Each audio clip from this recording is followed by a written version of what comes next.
નમસ્કાર મિત્રો અને વડીલો, તમારું બધાનું ગુજરાતી સ્ટોરી ચેનલમાં સ્વાગત કરું છું. આજની વાર્તા છે સસરાનું રહસ્ય. જીવતા રહીને પારખી સંબંધોની સાચી કિંમત.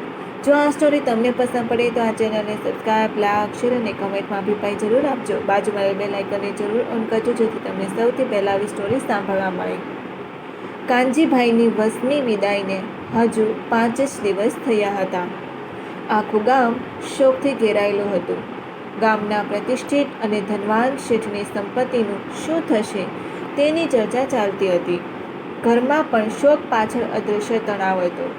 કાનજીભાઈનો પુત્ર રમેશ અને પત્ની રેખાના મનમાં વસિયતનો વિચાર ઘોળાતો હતો. રેખા તો પોતાની જ કાનજીભાઈની સંપત્તિના વારસદાર માની બેઠી હતી. આજે વસિયત વાંચવાનો દિવસ હતો. વકીલ શ્રીમાન મહેતા એક લાંબુ પરબીડિયું લઈને ઘરમાં પ્રવેશ્યા. ઘરના સભ્યો, સગાવાલા અને પૂર્વ વહુ માધવી પણ હાજર હતી. માધવી અને રમેશના લગ્ન ટૂંકા રહ્યા હતા. 2 વર્ષ પહેલાં જ તેમના છૂટાછેડા થયા હતા, કારણ કે રેખા રમેશના જીવનમાં પ્રવેશી હતી. છૂટાછેડા પછી માધવી પિયર પાછી ફરી હતી, પણ કાનજીભાઈ સાથે તેનો સંબંધ ક્યારેય તૂટ્યો ન હતો. તેઓ તેની પોતાની દીકરી જ માનતા હતા.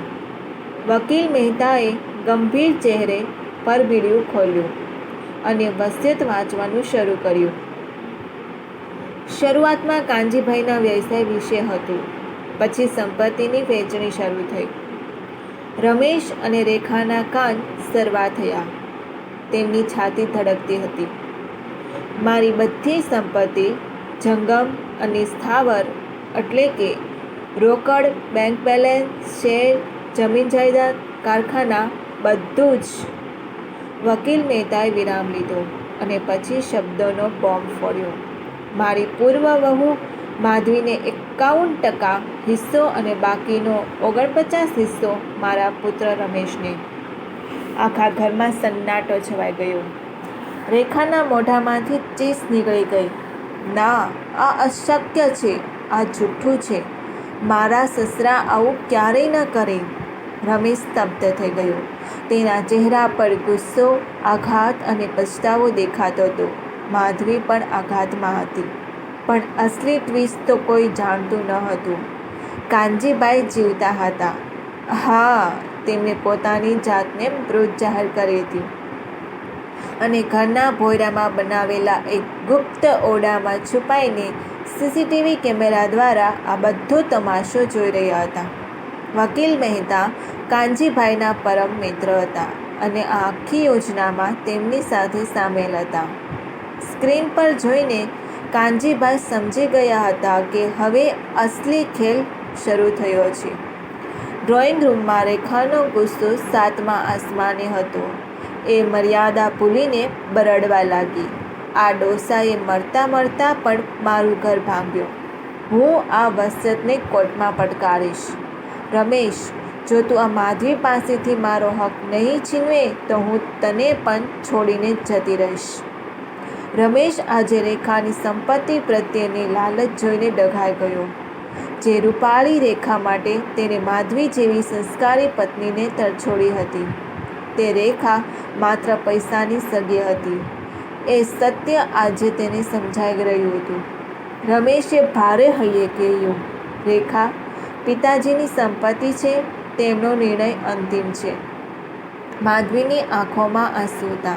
તેને 2 હાથ જોડીને કહ્યું, વકીલ સાહેબ, મારે આ સંપત્તિનો 1 રૂપિયો પણ નથી જોતો. પિતાજીએ મને દીકરી માનીને આટલો હક આપ્યો, એ જ મારી સાચી સંપત્તિ છે. આ બધું રમેશભાઈને આપી દો. અચાનક હોલની પાછળ આવેલી લાકડાની જૂની કેબિનનો દરવાજો ખોલ્યો. અંદરથી આવતો ગંભીર અવાજ સાંભળીને સૌના હોશ ઉડી ગયા. પણ મારી સંપત્તિ હું કોને આપીશ એ નક્કી કરવાનો અધિકાર માત્ર મારો છે. અવાજ સાંભળીને સૌએ પાછળ જોયું.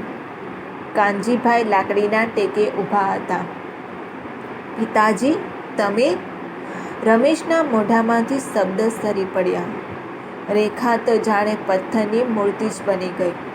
તેના ચહેરા પરથી લોહી ઉડી ગયું હતું. માધવી દોડીને કાનજીભાઈના પગે પડી ગઈ અને ધ્રુસકે રડવા લાગી. કાનજીભાઈએ માધવીના માથે પ્રેમથી હાથ મૂક્યો અને પછી રમેશ અને રેખા તરફ કડકાઈથી જોયું. રમેશ, મેં મરવાનું નાટક એટલા માટે કર્યું કારણ કે મારે તારી આંખો પર બાંધેલી મોહ માયાની પટ્ટી ખોલવી હતી. તે રૂપ અને ખોટા પ્રેમના મોહમાં આવીને માધવી જેવા હીરા સમાન પત્ની ગુમાવી. આ રેખા માત્ર મારા પૈસાને પ્રેમ કરે છે, તને નહીં. આજે તારી સામે જ તેનો અસલી ચહેરો આવી ગયો. રમેશ શરમથી માથું ઝૂકવીને ઊભો હતો. તેને પોતાની ભૂલોનો ભારે પછતાવો થઈ રહ્યો હતો. રેખાને પોતાની પોલ ખુલી જતાં એક પણ શબ્દ બોલ્યા વિના ઘરમાંથી ચૂપચાપ નીકળી જવામાં જ ભલાઈ દેખાઈ. કાનજીભાઈએ વકીલને કહ્યું, મહેતા સાહેબ, વસિયતનો અમલ હું જીવતે જીવ જ કરીશ. આજથી મારા બિઝનેસ અને આ ઘરની 51% માલિક માધવી છે. અને રમેશ, જો તારે આ ઘરમાં રહેવું હોય તો એક સામાન્ય કર્મચારી બનીને તારી ભૂલોનું પ્રાયશ્ચિત કરવું પડશે. સત્યની જીત થઈ હતી. લોહીના સંબંધો કરતાં પણ લાગણીના અને સંસ્કારોના સંબંધો વધુ મજબૂત હોય છે. તે કાનજીભાઈને જીવતે જીવ સાબિત કરી દીધું. પ્રિય મિત્રો, મને આશા છે કે તમને આ વાર્તા ગમી હશે. જો ગમી હોય તો કૃપા કરીને લખો કે તમને કેવી લાગી. તમારા મિત્રો જોડે શેર જરૂર કરજો. જય શ્રી કૃષ્ણ. સાંભળવા માટે તમારા બધાનો હું ખૂબ ખૂબ આભાર વ્યક્ત કરું છું. આ ચેનલને સબસ્ક્રાઈબ કરવાનું ભૂલતા નહીં.